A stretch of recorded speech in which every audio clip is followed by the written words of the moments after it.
Well, I first met Bob last century. I've known him since last century, so that's a long time. And I don't really remember much about it. But I met him somewhere around 1970. I didn't know who Bob was. He was just this guy that came around and fixed things, because part of my act at the time as a musician was to break everything. Basically, we weren't very good, so somebody counted off, and then when everything on stage was broken, we were done with the concert. And that was that's the way we worked. And then Bob would just come and fix it all. And he fixed a bunch of stuff. And sometime after that, we both discovered that we loved ham radio. And I've known Bob at least 35 years, something like that. And he's nuts. I can tell you that much. There's no doubt about that. But he's good nuts. He is. He's a mad scientist. Anyway, hope you enjoy the show. And great to be here. I'll see you on the air. And here is Bob Heil. Yeah. My good friend Joe. I do a lot of organ concerts. I mean, I think most of you know that that's what I do. Been doing it since I was 12 and professionally since I was 14. And when I play any concerts on the West Coast and he's not out on a stage somewhere, he wants to come and introduce me, and we always have fun doing it. And I thought you guys and gals would enjoy seeing our good buddy ACU. What we want to do today is talk about really articulation. I'm probably one of the only guys in the industry of ham radio that you ever hear the word articulation. And it really bugs me because I listen to signals on the air and they're absolutely terrible. And it's all because they haven't really learned some of the cool things that they should know. And I always say it should be question number 2. Let's start that PowerPoint and okay, where are we at here? This little dude, right? Yeah, right, gotcha. Okay, I'll trade you places. This is how I started. I still have it. I'm on the air every morning when I'm down in my Pleasant Hope home, and my beloved Harvey Wells, and it's still running. David, are you here? Yeah, still has the original 1956 tubes. But there's a reason. I have a Variac. Oh, serious. The power switch is always on my vintage console, and all I do, I have a digital meter to tell me, is that okay to say digital? Can I say that? A digital meter to tell me the voltage, and I run it up to about 108 to 110. That's it, and that's why I think all of this stuff has worked so long.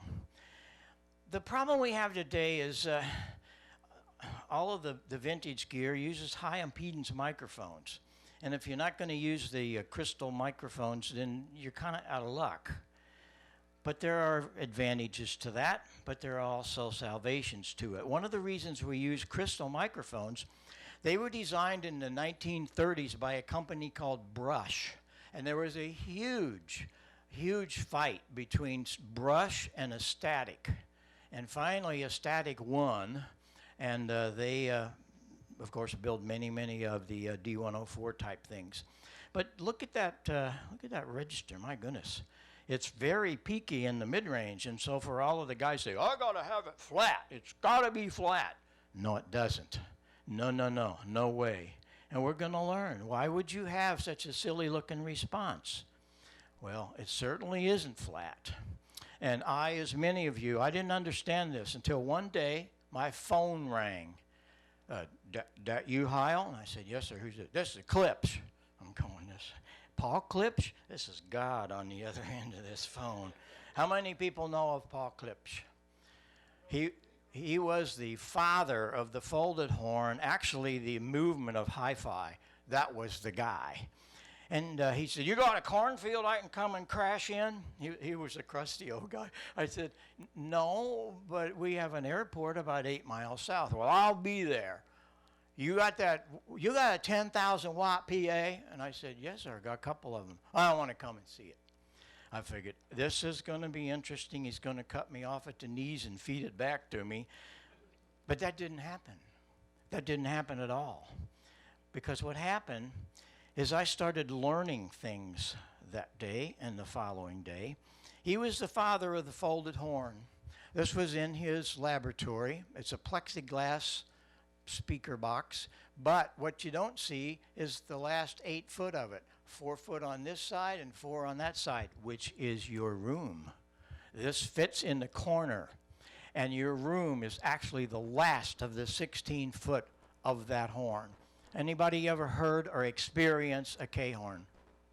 Am I kidding you? There is nothing like it. And it's an experience, right? I mean, it's a religious experience. I know you say, "That's another damn speaker." No, it's not. Because your room is actually this part of the speaker. This guy was really something, and I was so blessed. He put me in his airplane and flew me back to Hope, Arkansas. He wanted to know about some of this. He wanted to know who in the world would do this. Well, I was very fortunate. One day I rolled through the Fox Theater parking lot, and they had a couple of the big bins. They were throwing them away. And I asked the stage manager, I said, "Can I have them?" "Yeah." I said, "You know, hams don't throw anything away." So I started the whole little scene with that. Paul guided me to the studies of Bell Labs. How many here have done the studies? See, that is sacrilegious. It should have been question 2 or 3 on our amateur radio test.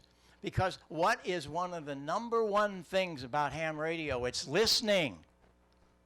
Well, it's all right there. The Bell Labs, it was an idea factory of the 20s, and it was a constellation of American Telephone Telegraph, AT&T, and Western Electric. And they manufactured under their arm called Bell System, and they did a lot of things. They had check this out, 4,000 scientists and engineers, and they were assigned to this newly created Bell Telephone Labs. They were dedicated in researching how our ears worked. Why? When they set up the first telephone system, they started in New York. Now think about this. They ran 2 wires from there to California. And about every 50 miles, they would have a relay station. They kept the voltage up. They kept the frequency up. And when they got all out to the West Coast and turned on the phone system, this is what they heard.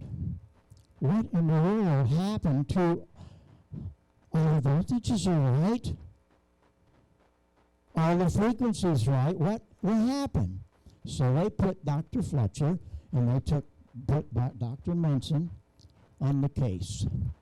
What did they find out? They discovered our ears have a big problem. We certainly do not hear flat. And so, what's the deal? There's one other thing about this. You will notice that the louder we listen, the flatter it is. So don't go gripe at the kids for listening to loud music. They want to hear it all. They want to hear the cymbals, they want to hear the vocals, they want to hear the bass. It's one of the reasons. But when we're listening down here at 30 or 40, look at that. So if the systems you listen to at these levels, if those systems are not equalized, we're in trouble. We certainly can't do it flat. It just can't happen because you just heard it flat. So what we have to do is pay attention. We have to do a complete redesign. We did it on our sound system, and it was really something. We had a 15 to 20,000 watt system. We had 4 of them. And after I redid them and took Paul's advice and his schooling, it came to about 10,000 watts. The systems covered the arenas better. They sounded so much better. And we were running much less power. Why?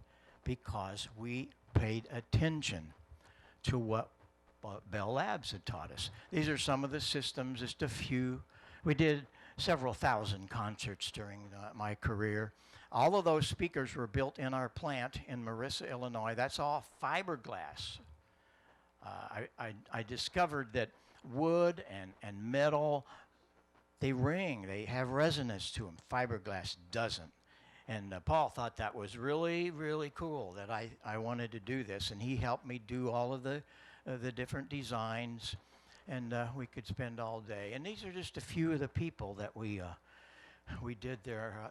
And we're still out there. Only in 1980, I got out of the business, and we're just doing microphones for just about all of those people.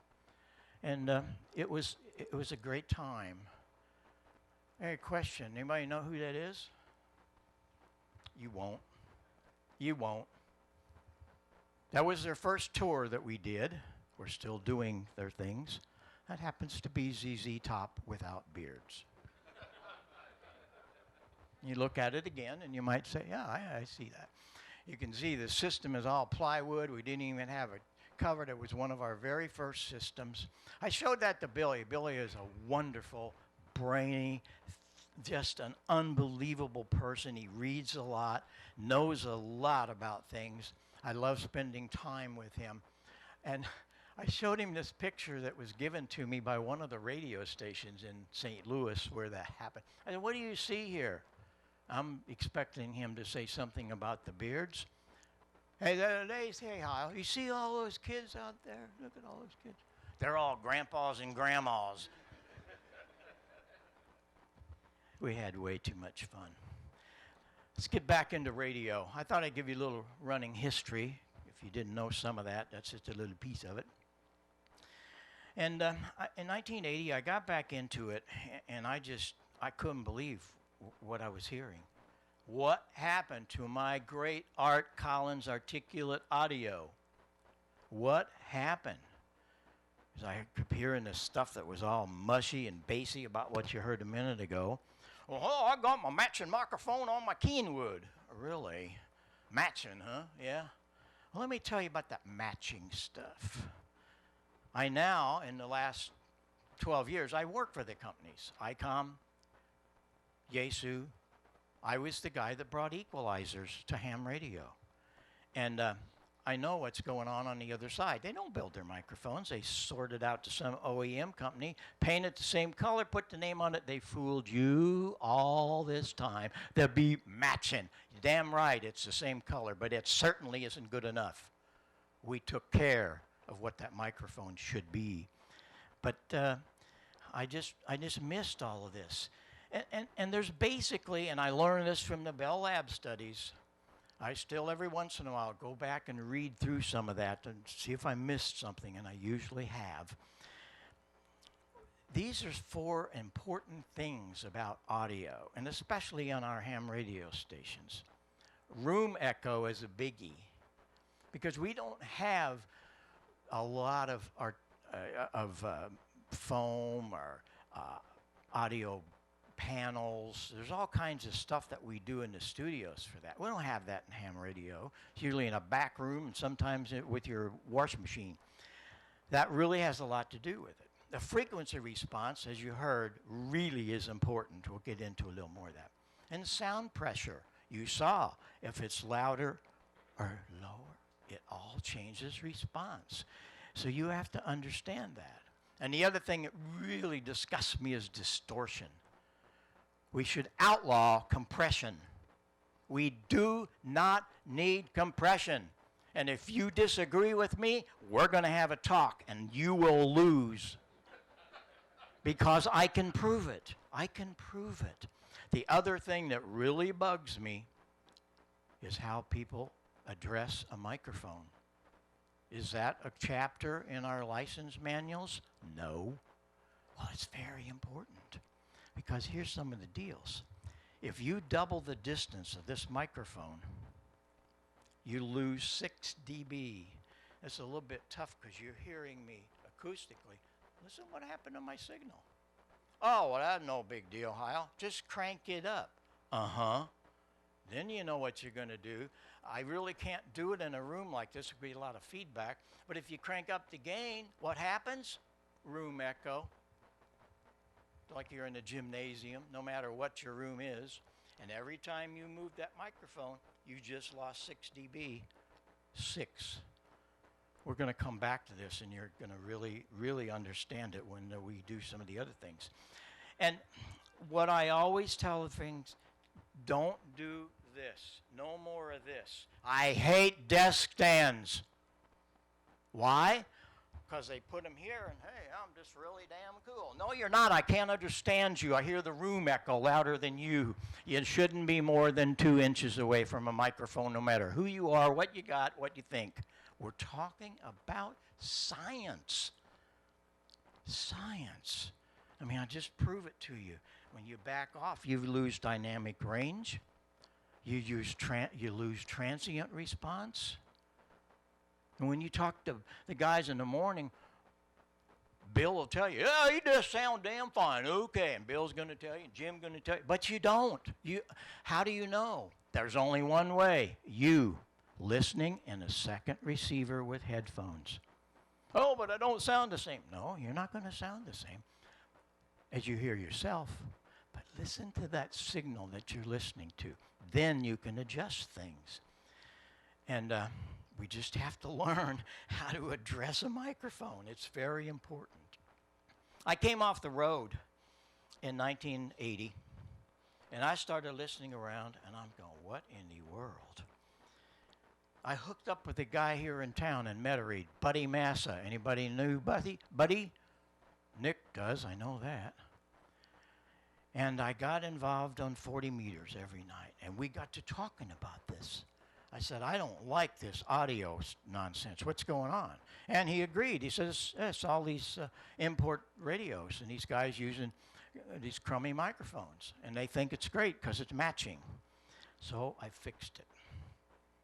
I brought to this industry the first time anybody had ever heard the word equalization on a transmitter. This is a little EQ box I built. I wrote an article. It got the cover award. I didn't even know what a cover award was. I was very honored by that. And we are now able to adjust bass and treble. And so when we plugged in our MC50 and it sounded like that, Bill said it'll sound just fine. Well, good for Bill. However, we're losing all of those beautiful articulate frequencies.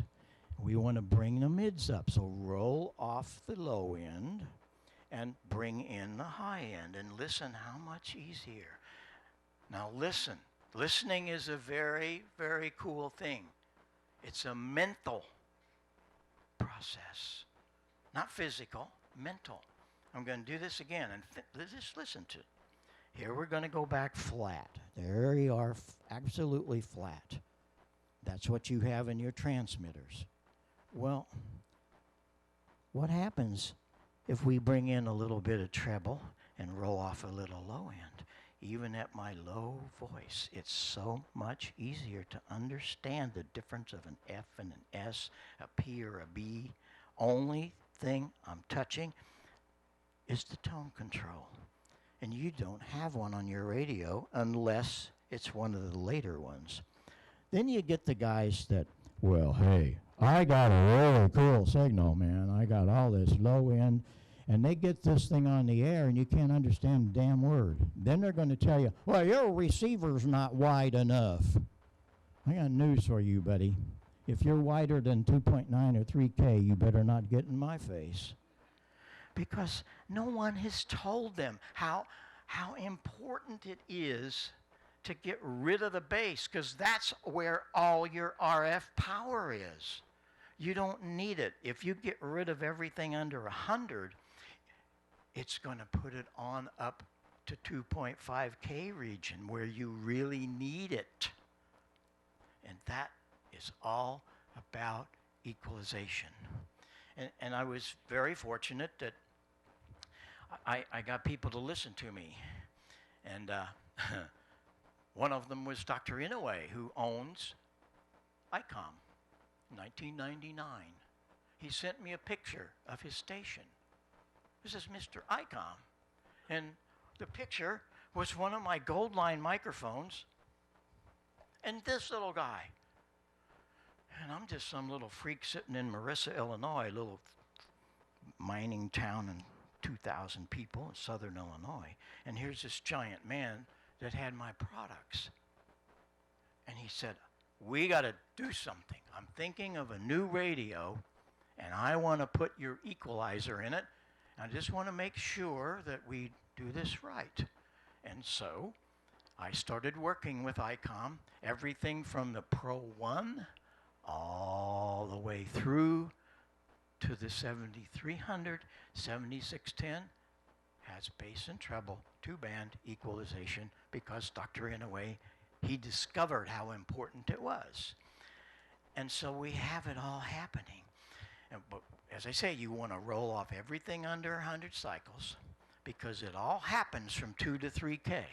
Because if I take that 2 to 3K out, you're not going to be very pleasant sounding.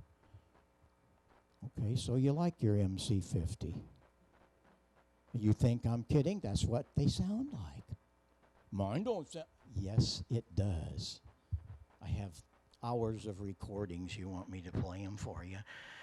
So anyway, it's just, I think you can hear some of the vast differences I can make this with these 2 buttons. That's it. And so once you get involved in this and you understand what has to happen, you can make your system sound really good. Well, after the equalizer, I'm going, wait a minute. Buddy Massa, W5 VSR, Metairie, Louisiana. He was one of my beta testers for this. He said, hey, Heil, you know, every time we set this thing, it's usually at the same position. Bring up the 2K, roll off the low end. Why don't you build a microphone like that? And so we did. And we built the HC4. We built the HC5 first. Anybody have an HC5? Of course you do. A lot of people do. You have a couple of them. Because they sound good and you don't have to do anything to them. Then, the North California DX Club in 1985, they were using old Supro headsets. Some of them were even duct tape and D104s, and it was crazy. They said, build us a microphone for contesting. And we did. I should have brought one with me, but anyway, that microphone sounds about like this. It's terrible sounding. It's the worst sounding microphone you could ever create. Why would you do that? Because everything I'm sending to you is happening between about 1,000 cycles and about 2.2. That's it. But all my RF power is there. So guess who's going to be on top of the pile? It's going to be that guy. 100,000 or more later, we're still there. And we're still building some of those great, great sounds. I will never, ever not. Right now,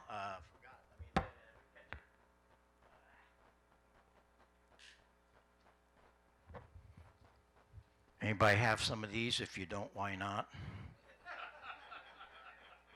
Without a doubt, it is the best headset ever.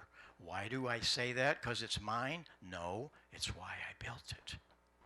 This headset is the only headset that does a lot of things. Number one, I went back to my Paul Klipsch days. I've always wanted to do this, but I'd never had room in a normal headset. We took the speaker outside, just like we do in speaker cabinets, did a free air cone resonance of that speaker. Then we treat the inside where it's mounted to correspond with that, so that the speaker doesn't move. There's no distortion. And that's what we're after, is getting rid of distortion. This is the only headset. I know there are copies out there, but they're just copies. The people building it are not into audio. They have never met Paul Klipsch. They haven't read the Bell Lab reports. I know, because I've talked to my competition. They don't even know how to wire a damn connector. I mean, it really gets sickening to me. And they're trying to put themselves to you as they're some kind of genius. No, they're not. The other thing I have on here is I have a phase control. What? A phase reversal? What in the world is that about? It's the only headset in the world, and all of ours do have phase reversal. Anybody here have you have our headsets and understand this? It's incredible. And you're going to say, what do you do with that? Well, when you reverse the phase, you can shift things around. You get in a pile up, and you hear this little bitty weakie back here. Reverse the phase, he comes up front and the rest go behind. You actually acoustically can move signals in your head with that headset. No other person has ever done that. And I don't know why. I'm not an engineer. I'm just a damn organ player. But I love ham radio a lot. Pro 7, it's really incredible. Check it out. But we took advantage of this. That, by the way, is the newest headset, or the newest microphone. It's the HC7. It's the same thing. We just call it a different number. But all of our microphones have this rich mid-range in them, even the broadcast microphones. Sirius Radio just tossed all of their RE20s and bought 350 PR40s. Now, it was a struggle. The first few years we had it out, the broadcast, that thing no good. He's just a ham radio op. That's just one of his ham mics. No, it's not. No. I do have a little more brain than just this much here. I knew we needed more, and so I did. What's really cool about it is we worked on patterns. And very few microphones in the ham radio market are talking about this. They're just cheap little Chinese, and yes, they are Chinese elements, and it's really sad. But they're matching. I mean, what the heck? But we have a pattern, and all of them do this. If you're watching me, I'm 90 degrees off. If this was anybody else's microphone, you'd be losing a lot. But as I move a whole 180 degrees, it stays with me. That was number one. Most of these designs, when I wanted to get in the pro industry, was done on a kitchen table in Studio City with Joe Walsh. Joe and I are very, very good friends. We have been for years. Actually, the thing you saw was 10 years ago. We're over 45 years now. And he said, you got to build me a microphone for the stage. I said, well, you got your ball microphone. Yeah, but it's no good. I said, what do you mean? Everybody uses it. He takes me downstairs, grabs my ham radio gold line, plugs it in, and it outperforms an SM58. I was really surprised because I wasn't stupid enough to do that, but I should have. So he said, let's work on this. You got to do this. And he said, the patterns are great. So then he said, when I'd come through town and you had that big antenna, he said, you turned that antenna around, I couldn't hear you. How'd you do that? I said, well, it's all about phasing. Really? Well, why don't you apply that to the microphone? Then I won't pick up my monitors and I won't pick up that guy and I'll just hear me. I said, well, we can do that. We can do a pattern just like we need, whatever you want. If you haven't had fun yet, or you haven't learned anything yet, get set. You will never, mark my word, never forget the next 5 minutes, because I don't think anyone's ever helped you learn about this stuff. Let me turn this off. Everybody's ears off when I get all this going. Okay, now let's get the other one. Now what's interesting is their microphones are the same. Yeah, I know they're different colors. Okay, I have to get all this exactly right because this is really a scientific project. This isn't just some little passing fancy thing. It's the real deal. Okay, we have two microphones and you will agree they're exactly alike. It's a microphone that I actually built first for Paul Rogers. Anybody know who Paul Rogers is? Bad company back in the day. What are we going to learn here? First of all, this microphone is very peaky. He wanted something with not a lot of low end. It had a nice balance to it. But we didn't want all that stupid low, and he didn't have to tell the sound man to adjust 2.5. It's already done. You are running 500 watts. And you're not getting through the pile-ups with your matching microphone. And so you're going to go spend some money and buy a kilowatt. Okay? How many decibels are you going to provide more? 3. Do you really know how loud 3 dB is? Has anybody ever set you down to let you hear what 3 dB is? You might want to cover up your ears as he's doing. I told you you're not going to forget. And this is not a magic act. This is a science project. This is the honest to God truth. When you double your power, you gain 3 dB. When I talk into both of these microphones, you can see my meter. It will go up 3 dB. So here we go. 1, 2, 3. Something's wrong. Let's do it again. Remember what I talked about listening? Listening is it's a mental process. It really is. Everybody just hears. Very few people I meet really hear. They listen, they just hear. Okay, play with me. Do this. Close your eyes. I mean, get in this mode to really, you got to really listen because we're going to double our power. 1, 2, 3. I'm going to take it away. 1, 2, 3. You can't hear it because a human being can't detect 3 decibel. Unless we'd be in an echo chamber and some really crazy laboratory project, and it wouldn't do you any good because it's not going to happen in your ham station. That's 3 dB. Now wait a minute. It's going to cost you $1,000 to double your power, right? Maybe more. Let me tell you what to do. Take the $1,000, give it to your wife to buy more shoes and purses, and you're going to be King Tut. But you didn't help your signal. But I can get you 10 dB just by adjusting your equalizer and using the right microphone. Whoa, that'd be pretty cool, wouldn't it? Well, it's true. You can do it. That's really where I was not going with this. I just do it because it's fun. Here's where I was headed, but I like to do that because most people don't know how loud 3 dB isn't. I have this neat little plug.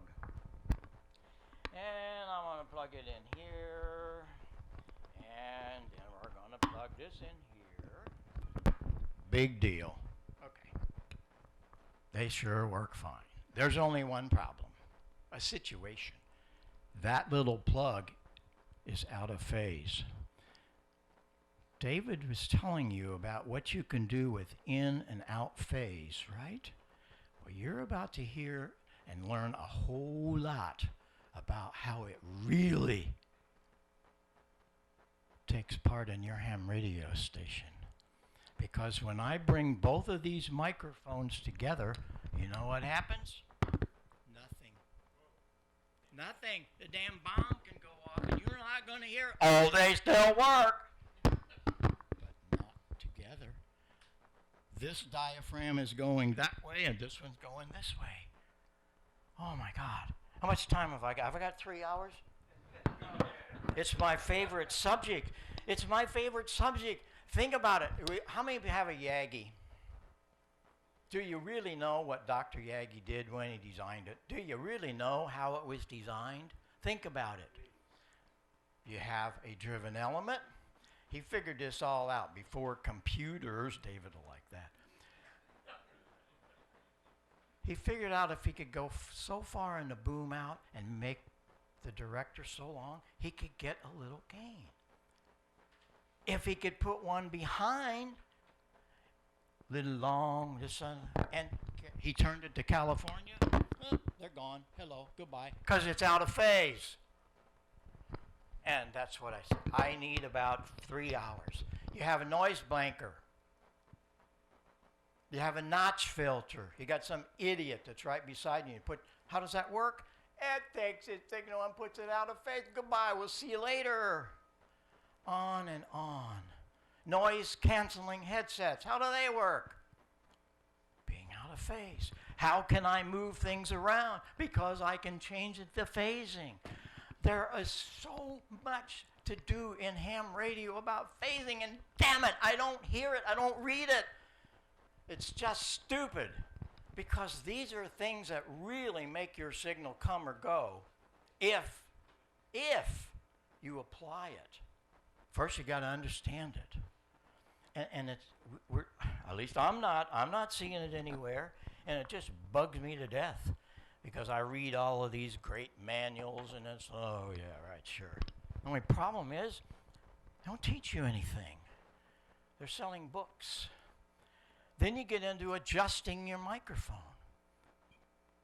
I talk to many, many people each day on the phone, and it's amazing how many of them don't understand. How do you set mic gain? Well, I set it till Bill said it'll sound fine. No! You look at the ALC meter, and you never want to see it go in the red. And then you say about 10 words, maybe it'll flicker once or twice on the peaks. It's a limiting control, and you don't want to overdrive it. It's the simplest thing, but I don't ever hear that. I don't ever read anything. Am I missing anything? You let me know. I don't ever read anything that says, this is how you adjust microphone gain. I got my way in actually it was 2001 before it came out. How many people know about the FT9000? Probably one of the, it might not be the best, but one of the coolest radio. It's got lots of stuff on it. One thing about it, it's got me all over the front panel. I finally got my way. It has a 3-pin XLR broadcast input connector. 3-pin. It's balanced line in, and it's wonderful. You take one of these balanced line microphones. No, not their stupid unbalanced Chinese thing. I'm talking about a true broadcast mic. You plug one of these in. If you have any RFI problems, they're gone, because that's how you solve it. Balanced line. So every broadcast station in the world uses balanced connectors. Why can't we? I thought, wow, thank you, thank you. The next run, they took it out.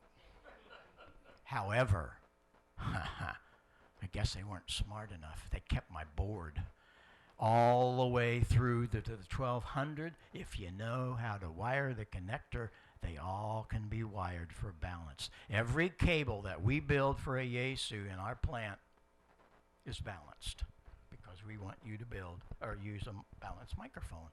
You also want to transmit 2.1, 2.4. That's it.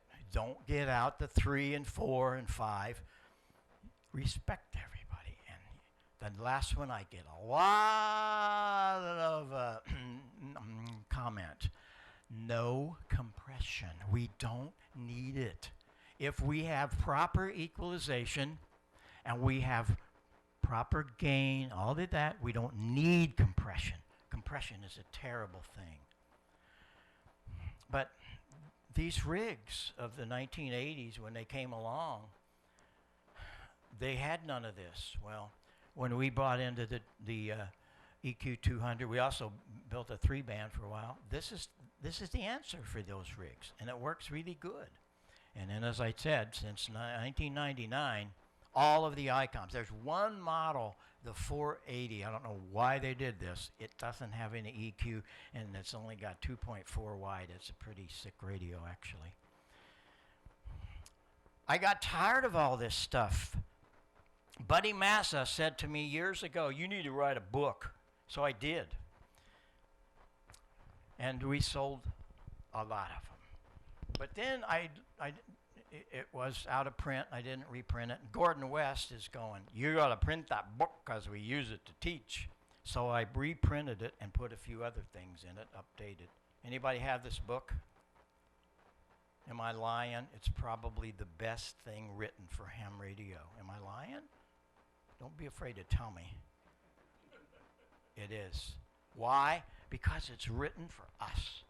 There's things in here that I go back into the 50s that I was taught by my CBS engineer that took me by the hand and said, "This is it." And I'm so proud that I can bring that to the ham radio industry. We have clubs buy those 30, 40 at a time and hand them out. And then they send me emails thanking me because they learned things they didn't know.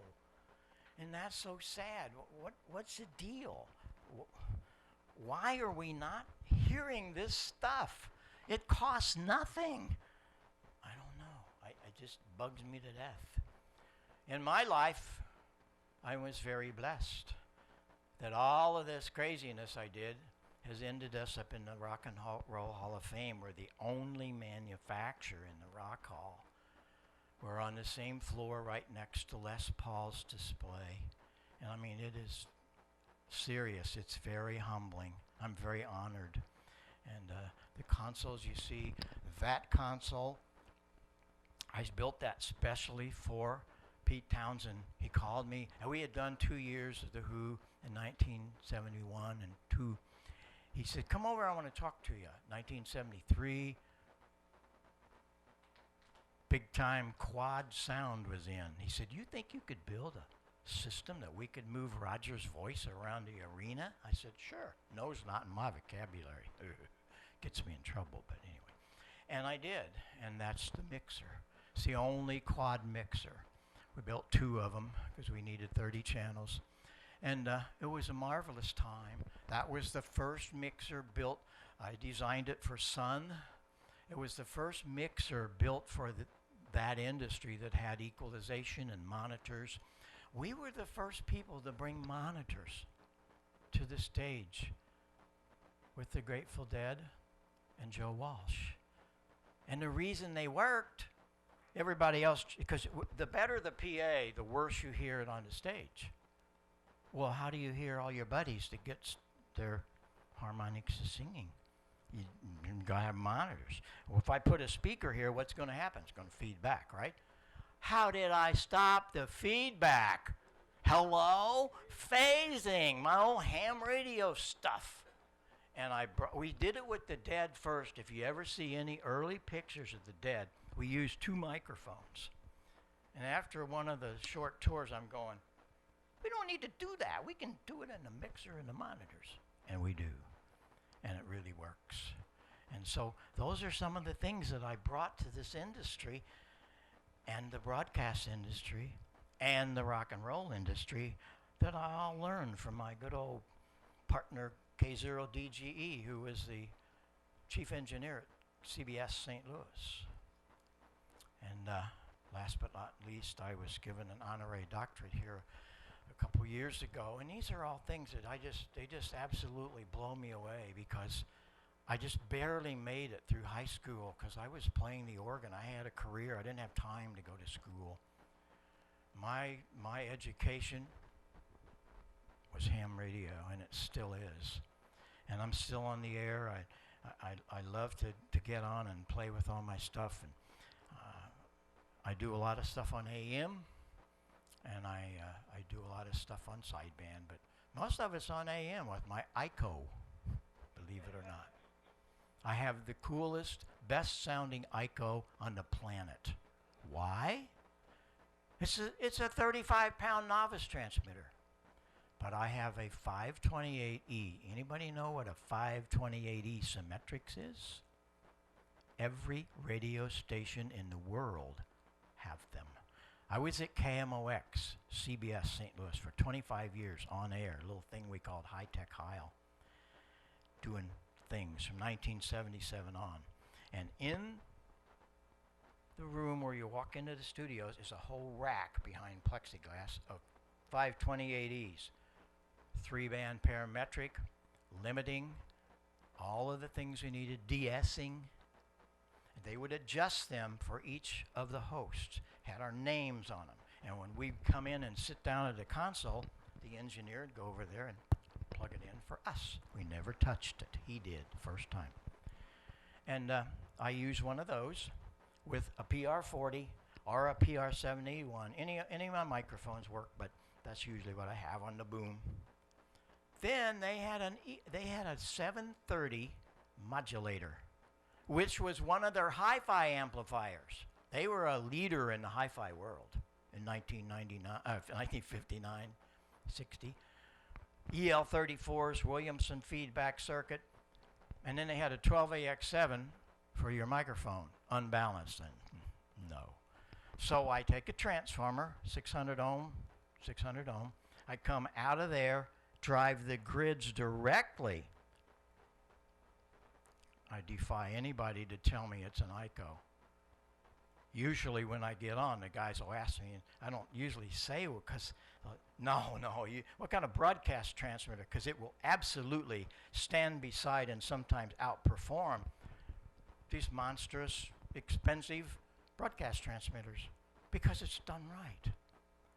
The equalization, all of the little things we do with the 528E and the microphone, balance line in right directly to the grids, all of those things, that's what makes it. And it really is fun to use. But I'm on AM a lot, and I hope to catch you sometime. We're on in the mornings, 3885 for, usually I'm down there several times a month. You will find SAP on there. And all kinds of guys in Arkansas, Kansas, Oklahoma, Missouri, that whole area. But it's fun. AM is just where it's at. It just takes me back. And then, once a week or so, I turn the old Harvey Wells on, and we have some fun. I want you to be sure to not miss what's coming this afternoon, or tomorrow afternoon, because I'm going to get into this. And you're going to say, what is that? Well, it's a product that has never been done. We need it. Every one of us need this. This is a parametric equalizer for receive.